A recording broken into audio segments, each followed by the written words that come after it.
cause de mon PhD. Since I have a PhD in sexology, I worked with researchers from Geneva and Brussels on a project about women who had undergone excision. I developed my expertise on the issue through contact with these highly qualified women.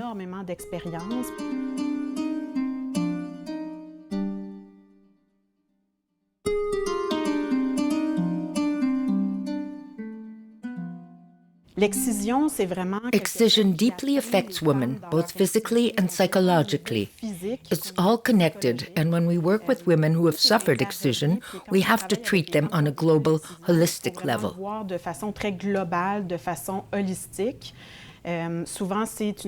Generally, excision occurred in their home country before they immigrated to Canada.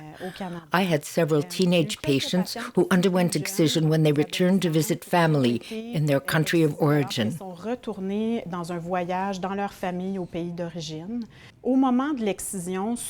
Excision is frequently performed in the traditional manner by excisers using an unsterilized instrument in a non-medical environment without anesthetic. There can be direct consequences such as infection of the wound and hemorrhaging. The clitoris and vulva contain many small blood vessels, so considerable bleeding can occur.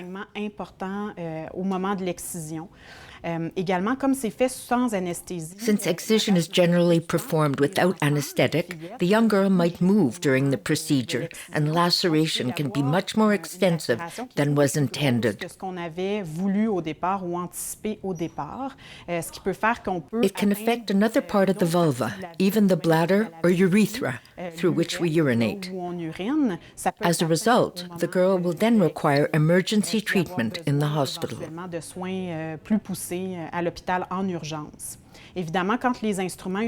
Reusing unhygienic instruments to perform excision on several young girls can result in the transmission of STDs. HIV, hepatitis B and C are infections that risk being transmitted through excision. If a girl is old enough at the time of her excision, there are immediate psychological effects. She can experience and eventually recall trauma and extreme fear of the pain.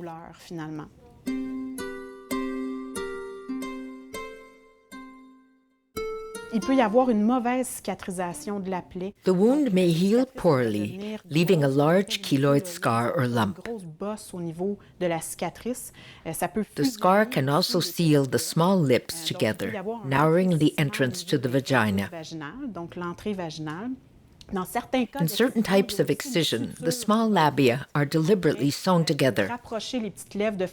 However, this is not always the case. The labia may naturally fuse together during the healing process.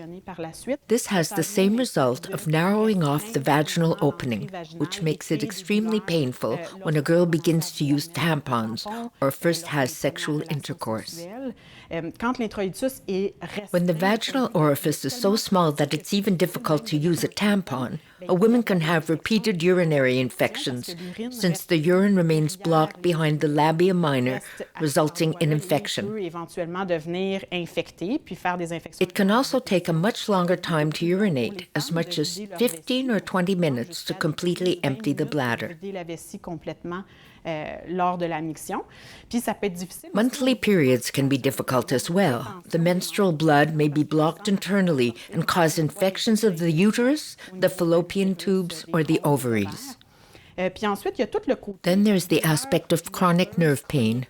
When the small nerves in the vulva, the small labia, or the clitoris are severed, this can cause the nerves to become extremely sensitive. Therefore, chronic pain will develop in these areas.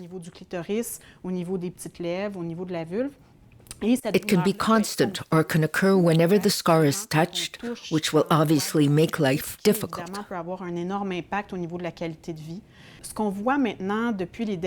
Over the past 2 decades, we observe that girls are being mutilated at an increasingly young age, from newborns to 3-month-old infants.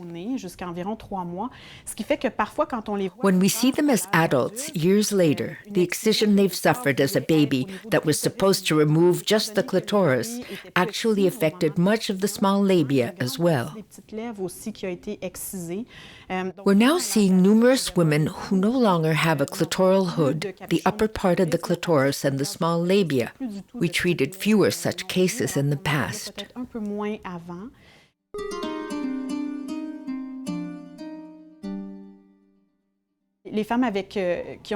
Women who have undergone excision are often uncomfortable discussing that area of the body. They've decided not to deal with it or think about it. So when they experience a problem with scarring, pain, or healing, it's difficult for them to mention the clitoris since it brings up bad memories.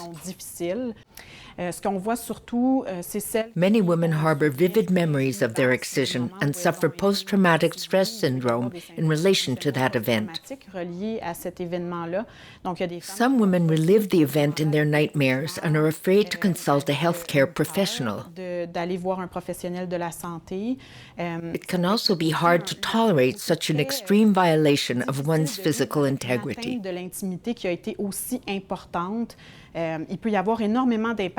Excision can have a major impact on women's sexuality.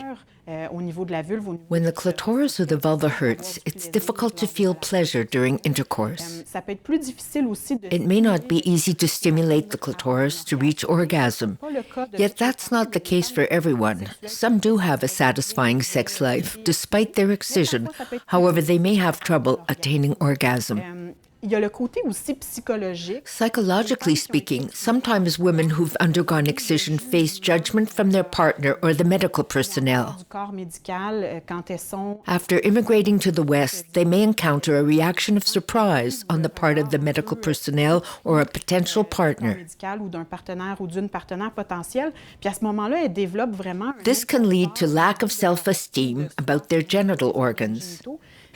They don't feel like a complete woman since a body part has been removed without their consent.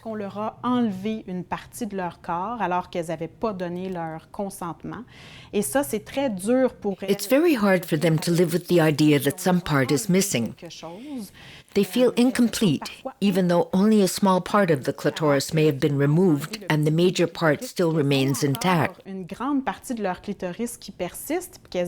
That doesn't make them less of a woman, but the fact that a body part has been cut is traumatic and affects their self-esteem.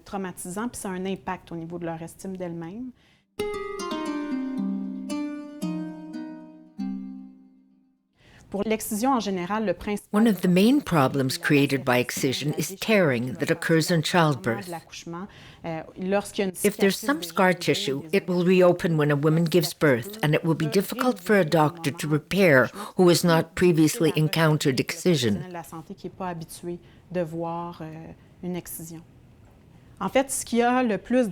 Ultimately, the greatest impact occurs when the small labia have been sewn together or were fused in the healing process, leaving a minimal vaginal opening.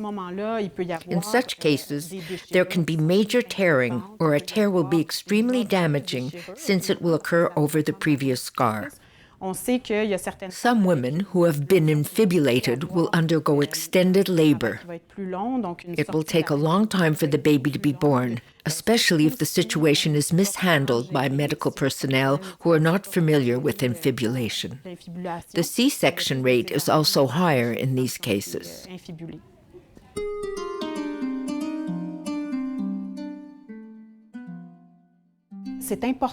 It's important for women to talk about the issue with their healthcare professional, their family doctor, midwife, or gynecologist. They shouldn't be afraid to discuss it, even if the professional doesn't initiate the discussion. It's important that a woman seek help, particularly if she has a related problem, such as chronic pain, scarring that hasn't healed properly, or is painful, or if she's experiencing psychological stress about the excision. If the impact is more on a psychological level, it's advisable to see a person who can help with that aspect, such as a psychologist or a sexologist, if the issue is of a sexual nature. A wealth of community resources exist in Quebec to assist vulnerable women who have immigrated recently.